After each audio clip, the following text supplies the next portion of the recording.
If you have opened up your SkySport account through Apple TV and you notice that there is a lock icon, and when you click on anything it asks you to pay for a subscription, then this might be the issue. It might have logged you out without you knowing.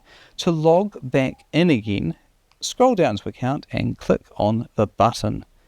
On your mobile device or computer, go to skysportnow.co.nz/TV login and then enter the PIN code.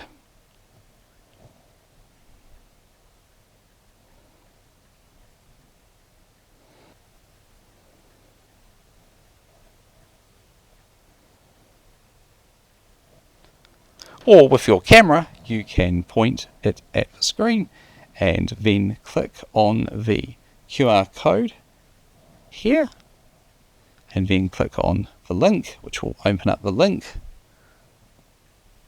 and then it'll take you to a login thing where you enter your login information, and then that will allow the SkySport to log in properly, and then as soon as you choose something, it will play.